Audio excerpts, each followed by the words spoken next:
मैं सिविल में जॉब करता था, गार्डन में पानी डालता था। 1 बजे मैं रोज मैं मम्मी के पास अतुल्य वन है ना, वो आईजीपी का रास्ता है, उधर से निकलता हूँ खाने के लिए, रोज 1 बजे। तब ये घटना हुई, तब मेरी एक्टिवा जल गई। जैसे मेरी एक्टिवा वो गेट में घुसा ही ना, आईजीपी का जो गेट है, तो एक्टिवा घुसा रही तो ऐसे ही पड़का आया। मैं एक्टिवा फेंक के भगा, सब में हाथ बात सब मेरा एक्टिवा में एक ही जल गई। मेरे उनमें ऐसा लगा कि इसका बाटला फूटा। फिर ऐसा देखा ना तो सब लोग राग हो गए। मैं ऐसे देखा क्या हुआ, मैं का उधर 4 रास्ता था, उधर तो मैं तब तक तो भगा, फिर मैं उधर ही गिर गया। तो कौन मेरे को लेके गया वो मेरे को मालूम नहीं।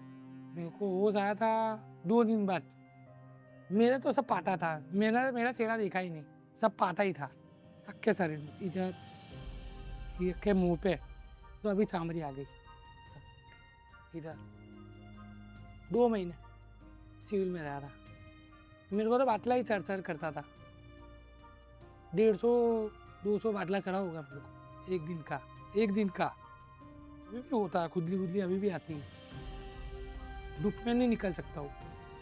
ये लोग ने बोला था, टाटा वाले ने, एरिडिया कंपनी वाले ने, सिविल में बोला हम आपको लीलावती में सर्जरी कराएंगे। अभी तक कुछ नहीं हो रहा है। मेरे को कोई जॉब पे रखता ही नहीं है, ना बोलता और आपको होएगा नहीं, और मैं धूप में नहीं कर सकूँगा, कोई रखता ही नहीं मेरे को। मेरी वाइफ भी चली गई, ना बोल रही हो, बोला आप ऐसे जल गए मेरे को, आप काम धंधा करोगे नहीं तो मैं आके क्या करूँ, ना बोल रही। मेरी हालत देख के ना बोल रही, कोई रखता ही नहीं काम पे। पैसा दिया, अब पैसा क्या करने का।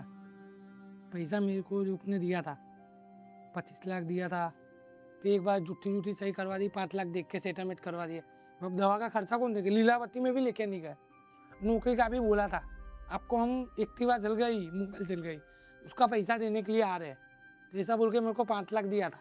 फिर मेरा भाईबंद से मेरे को पढ़ना नहीं आता, तो मेरे भाईबंद को कागज तो मेरे को दिया नहीं था, वो जो ईमेल आया था ना वो मैंने पढ़वाया था। अब ईमेल भी उन लोग ने डिलीट कर दिया, बोले तो सेटलमेंट का आपको पैसा दिया। तो मैंने बोला ही नहीं है सेटलमेंट का, मैं क्यों बोलूँगा सेटलमेंट का, बोला आपने बोला सेटलमेंट का, मैंने बोला ही नहीं। फिर मैंने भाईबंद से ईमेल करवाया, वो आपका पैसा देने के लिए मैं तैयार हूँ, 5 लाख। एक्टिवा का मेरा नो निकलता, जो आपका हो, मैंने सेटलमेंट का बोला नहीं, वो मेरा हक है, वो राइट मेरे को वापस दो। घर वाले तो अभी दूर नहीं हो तो देते, पर वो लोग का भी मन मर गया, क्यों मैं पहले मेरा 15,000 18,000 पगार आता तो मैं हेल्प करता था। अभी वो लोग को भी घर चलाने का, तो फिर मेरे को भी कुछ करना पड़े। मेरे को भी कोई काम पे अभी रखता नहीं, भाई बहन तो कोई आता ही नहीं है साथ में, घर वाला तो थोड़ा साथ देते हैं पर वो भी दूर रहते हैं। भाई बहन तो कोई बैठता ही नहीं मेरे पास, घर में बैठता हूँ, इसे मानसिंह में चला जाता हूँ, घर में बैठा रहता हूँ, सो जाता हूँ, उठता हूँ, नींद ही नहीं आती रात को, वही अच्छा ही आ था। सब सो गए, रात सब जल गए साले। जैसे देखा था मेरे सामने किसी गर्दन आती थी, फिर मेरी खुद वही मेरे को टेंशन रहता है साला, मैं कभी नहीं भूल सकूँगा। 6-12 तारीख को ये हादसा मैं कभी नहीं भूलूँगा। मैं फांसी खाने जा रहा था ये घर में, तब मेरे को पुलिस है ना इधर चांखेरा की पुलिस मेरे को बचाने आई थी। बोले ऐसा करने की ज़रूरत नहीं है, आप बोल दो जो भी हुआ है हम आगे बताएंगे एरिया वाले को। मेरे को सर्जरी, मेरी वाइफ नहीं, मैं जी के क्या करूँगा, काम धंधा तो चाहिए ना। मेरा मगज ही अमुक बार काम नहीं करता। मैं खाने नहीं गया होता तो मेरी ज़िंदगी बच जाती।